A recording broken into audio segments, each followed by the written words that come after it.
Hello, car shopping friends. This is Chad with Petty John Auto Center. And in this video, I'm going to share with you how we can get you traded and into a new car even if you owe more than your car is worth. Ready? Let's go.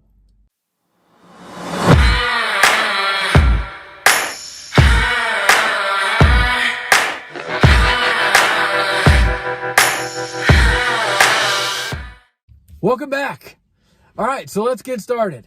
So I get this question a lot, and it's somebody typically that needs to trade quickly. So they've owned the vehicle for a year or two, and their trade-in value is worth less than what they currently owe on their loan. And how do they trade out of that vehicle and get into something different?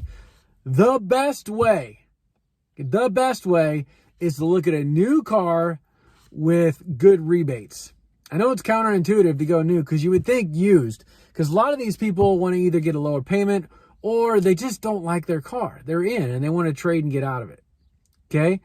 And if they're looking to lower the payment, they're looking at a used car. Well, you end up asking for more money than what that car is worth, and the bank's not going to loan money on a vehicle for $20,000 and you're trying to ask for $30,000. They're not going to do it. Okay? So, here's the example. You're looking at a vehicle for $30,000. Let's say a new Ford Edge at $30,000. Right over here, I'm going to have my handy dandy calculator. We're going to break this down. $30,000. Let's say the vehicle that you're trading in is worth $10,000. So what we're going to do is we're going to take $10,000 off the price of ours. So $30,000 minus $10,000. So we'll sell you our Ford Edge for $20,000. Okay? Now, let's say it also qualifies for $5,000 in rebates. Fantastic. So now, instead of 20, take 5,000 rebates off as well. Now, you can buy ours for $15,000.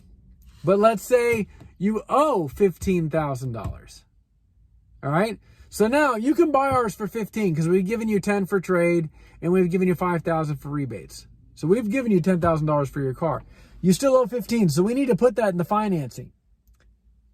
So we got to take that $15,000, wrap it into the financing. So add $15,000 over here, and now your total finance amount is $30,000, right? Okay, sometimes it's confusing. Now let's break it down another way. Let's reverse it. Okay, so let's say you owe $15,000 on your car. Boom. Okay, we give you $10,000 for your car. You're going to use that $10,000. We've given it to you. You're going to use it. You're going to pay off some of that payoff. So take off $10,000 from that $15,000 that you owe, and now you still owe $5,000 on that vehicle, right? Okay, you can buy ours. Our Edge is $30,000. Boom. Okay? It's got $5,000 in rebates. So now we'll sell it to you for $25,000. Okay? Now you still owe $5,000. We got to put that into the financing. What do you owe? $30,000. Okay? So it doesn't matter which way you run the numbers, it still comes out to a $30,000 finance amount. Now the kicker is, that vehicle, you can get financed at $30,000 on a vehicle that has an MSRP of $30,000, right? Now, let's say you went zero interest and you didn't get the $5,000 in rebates. Now you're buying that car for $30,000 as opposed to $25,000. So we're going to have to add that $5,000 on top. So now you're trying to finance $35,000 on a vehicle that has an MSRP of $30,000. That is going to be a challenge. And that's why I said zero interest is going to be difficult for people that owe more than what their car is worth. And we call that upside down. Okay? So your best option is to find a vehicle with really good rebates so it eats up some of that inequity or that upside down. Okay? The fact that you're upside down, it eats up some of that. Because that $5,000 is crucial. All right? So that's how you can get financed. All right? Check out our inventory at pettyjohnauto.com. That's pettyjohnauto.com. 660-425-2244. Ask for Chad. Okay? Be awesome. Have a fantastic day. Go somewhere where they care and don't ever pay dealer fees. See ya.